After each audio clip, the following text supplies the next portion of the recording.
আওয়ামী লীগ ও BNP নেতাকর্মীদের মধ্যে সংঘর্ষ হয়েছে। এতে যুবদল নেতা সহ 2 জন আহত হয়েছেন। রাত 8টার দিকে উপজেলার কাতার বাজার এলাকায় এই সংঘর্ষ হয়। হাসিনার বিরুদ্ধে বিচার শুরু হওয়ার আগেই রাজপথে আওয়ামী লীগ। ইউনূসের ইস্তফার দাবিতে ঢাকার রাস্তায় ক্ষমতাচ্যুত শাসক দলের মিছিল।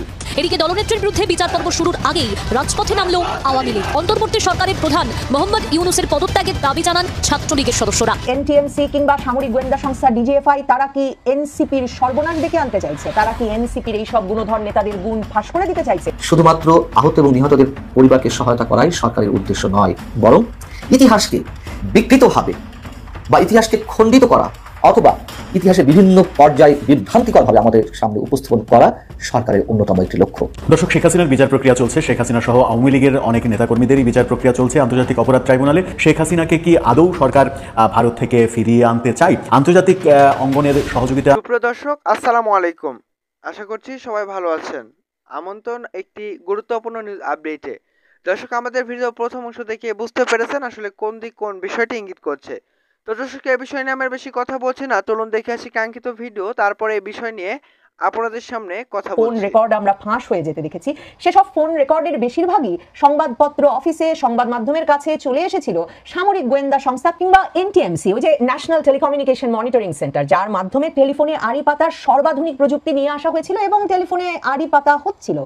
তাহলে এনটিএমসি কিংবা সামরিক গোয়েন্দা সংস্থা ডিজিএফআই তারা কি এনসিপির সর্বনাশ ডেকে আনতে চাইছে? তারা কি এনসিপির এই সব গুণধর নেতাদের গুণ ফাঁস করে দিতে চাইছে? জাতীয় নাগরিক পার্টি এনসিপি তাদের অত্যন্ত সক্রিয় এবং সরব যুগ্ম আহ্বায়ক সারোয়ার তুষারের বিরুদ্ধে সামাজিক যোগাযোগ মাধ্যমে নৈতিক স্খলনের অভিযোগ ওঠার পর তাকে কারণ দর্শানোর নোটিশ দিয়েছে। দলের ভেতরে এর আগে যে তারা বিষয়গুলো জানতো না, এর কোনো প্রমাণ পাওয়া যায় না। যেমন এক্ষেত্রে সারোয়ার তুষারের যে ভয়াবহ কুরুচিপূর্ণ কথোপকথন ফাঁস হয়ে গেছে দলের একজন কর্মীর সঙ্গে, নারী কর্মীর সঙ্গে তিনি যে ভাষায় কথা বলছেন, সেই নারী কর্মী কিন্তু ভুক্তভোগী হিসেবে দলীয় নেতৃবৃন্দকে জানিয়েছিলেন যে সারোয়ার তুষার তাকে ক্রমাগতভাবে যৌন হয়রানি করছেন। যেসব টেক্সট মেসেজ এবং কল রেকর্ড ফাঁস হয়ে গেছে সেসব বিষয়ে তার কথা হয়েছিল জাতীয় নাগরিক পার্টির প্রধান নেতা নাহিদ ইসলামের সঙ্গে।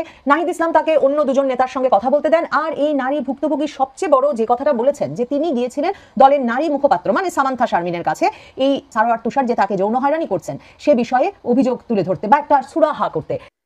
সামান্থা শারমিন তাকে উল্টে বলেছেন যে আপনি যে সারোয়ার তুষারকে তুমি তুমি করে কথা বলেন তাতে কি তাকে একরকম ইনভাইট করা হয় না? মানে এই দল ভর্তি যে কি ধরনের চিন্তা ভাবনার মানুষ আর কি কি সব গুণধর চোর এবং যৌন বিকৃতি সম্পন্ন তরুণেরা যুক্ত হয়েছেন, এর বোধহয় খুব বড় আর কোনো প্রমাণের দরকার হয় না। মানে একজন নারী বলছেন আরেকজন নারী যদি একজন পুরুষকে তুমি বলেন তাহলেই নাকি তাকে যৌন হয়রানির ইনভাইট করা হচ্ছে। অন্যদিকে যতক্ষণ না কল রেকর্ড আর টেক্সট মেসেজ ফাঁস হচ্ছে সামাজিক যোগাযোগ মাধ্যমে আর তীব্র নিন্দার ঝড় উঠছে, ততক্ষণ পর্যন্ত দলেও কেউ নড়ে চড়েও বসে না, কারণও দর্শায় না। এমনকি নাহিদ ইসলাম ডেকে সারোয়ার তুষারকে একটু ধমকেও দেয় না বা কোনো দলীয় সালিশেরও ব্যবস্থা করে না। কে এই কল রেকর্ড ফাঁস করলো? ভুক্তভোগী নারী যদি কল রেকর্ড ফাঁস করবেন তার নিজের পরিচয়, ব্যক্তিগত জীবনকে এতটাই প্রকাশ্য করে ফেলবার সাহস বা উদ্যোগ নেবেন, তাহলে তিনি তো সেটা নিজ উদ্যোগেও করতে পারতেন, কিংবা তাহলে কি তিনি সত্যি দলের কাছে প্রতিকারের জন্য যেতেন?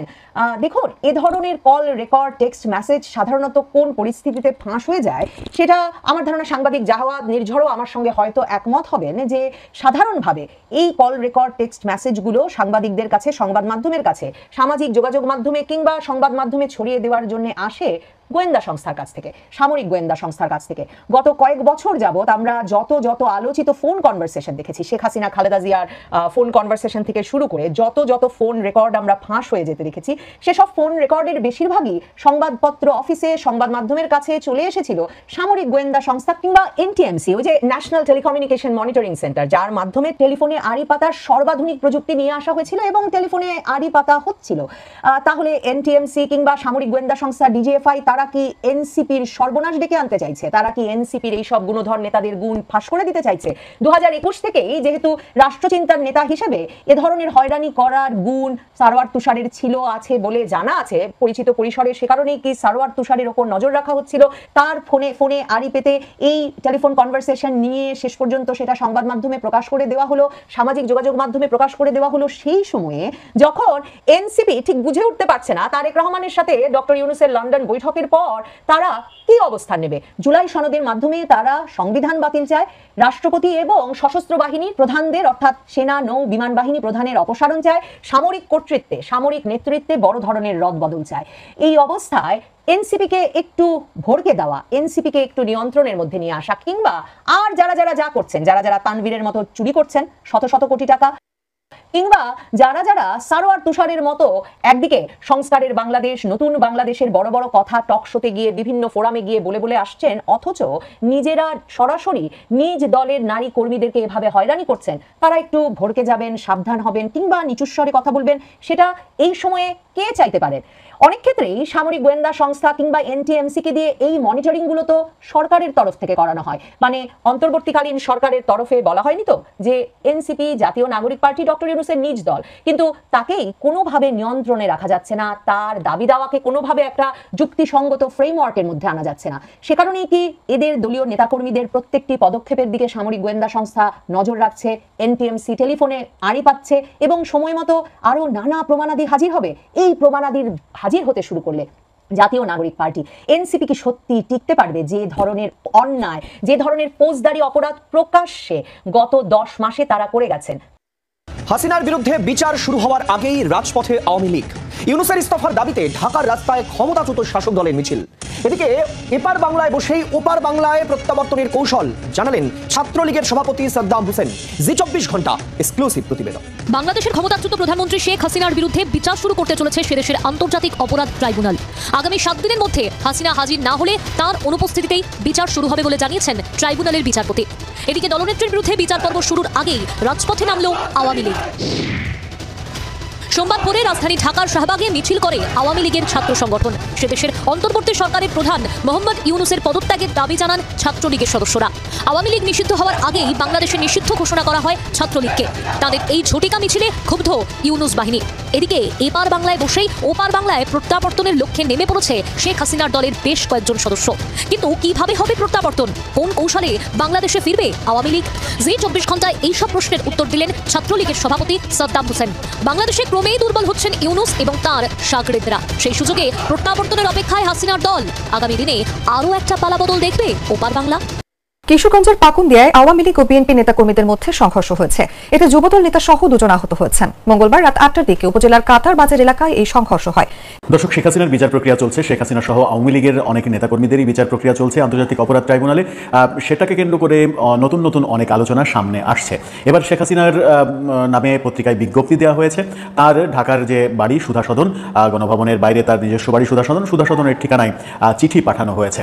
পত্রিকায় বিজ্ঞপ্তি দেওয়া হয়েছে যেন তিনি আদালতে হাজির হন, এমনটাই আমরা দেখেছি। শেখ হাসিনাকে নিয়ে অনেক আলোচনা রয়েছে। সরকার ইন্টারপোলের সাহায্য চেয়েছিল, ভারতের দ্বারস্থ হয়েছিল, তারপরে অনেক জল আসলে গড়িয়েছে।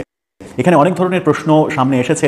সরকার কি আদৌ শেখ হাসিনাকে দেশে ফিরিয়ে আনতে চায়, নাকি ব্যাপারটাকে জিইয়ে রেখে এক ধরনের এটা নিয়েই কার্যক্রম শেষ করতে চায় সরকার? নানা রকমের প্রশ্ন সামনে আসছে। আওয়ামী লীগের নেতারাও নানা রকমের কথা বলার চেষ্টা করছেন, নিজেদের পক্ষে, কখনো সরকারের বিপক্ষে। সরকারের অবস্থান কি আদতে শেখ হাসিনা বিষয়ক?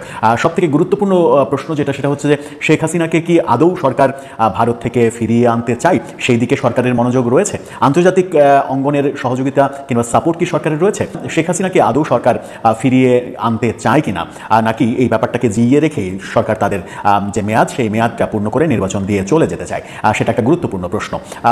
গতকালকে আমরা দেখেছি শেখ হাসিনার নামে বাংলাদেশের বেশ কিছু জাতীয় দৈনিকে বিজ্ঞপ্তি প্রকাশ করা হয়েছে এবং তাকে ফিরে এসে আদালতে এসে আত্মসমর্পণ করতে হবে এমন কথা বলা হয়েছে। এবং শেখ হাসিনার ঢাকার যে ঠিকানা সুধা সদন, সেই সুধা সদনের ঠিকানায় চিঠি পাঠানো হয়েছে এমনটাও বলা হয়েছে প্রসিকিউশনের পক্ষ থেকে। কিন্তু মজার ব্যাপার হচ্ছে দুটো প্রশ্ন এখানে। সেটা হচ্ছে সুধা সদন কি আস্ত রয়েছে? সুধা সদন কি অক্ষত রয়েছে? সেখানে কি কোনো মানুষ বাস করে কিংবা মানুষ বাস করার মতো উপায় রয়েছে? 5 আগস্টের পরে সুধা সদনকে পুড়িয়ে দেওয়া হয়েছে, সেই খবর তো সরকারও জানে, সাধারণ মানুষও জানে, আন্তর্জাতিক মাধ্যমও জানে। তাহলে কার কাছে সরকার সেখানে চিঠি পাঠালো? আরেকটা ব্যাপার হচ্ছে, পত্রিকায় বিজ্ঞাপন দেওয়া হলো, চিঠি পাঠানো হচ্ছে, সরকার কি জানে না শেখ হাসিনা ভারতে রয়েছে? যেখানে ভারতের সঙ্গে ভারতের চিঠি পর্যন্ত দিয়েছে সরকার শেখ হাসিনাকে ফেরত দেওয়ার জন্য, ভারতের প্রধানমন্ত্রীর সঙ্গে দ্বিপাক্ষিক মিটিং হয়েছে শেখ হাসিনাকে নিয়ে, তারপরেও পত্রিকায় বিজ্ঞপ্তি দেওয়া, তার বাসায় চিঠি পাঠানো, এগুলো এক ধরনের লোক দেখানো কার্যক্রম কিনা, সেই প্রশ্নটা বিভিন্ন তরফ থেকে আসছে। সেই কারণেই প্রশ্ন উঠেছে, শেখ হাসিনাকে কি আদৌ এই সরকার ফিরিয়ে আনতে চায় কিনা? সেই ব্যাপারে অনেকগুলো পয়েন্ট নিয়ে আলোচনা করবো এবং আলোচনা করে বোঝার চেষ্টা করব যে শেখ হাসিনা এবং আওয়ামী লীগ সম্পর্কে সরকার কি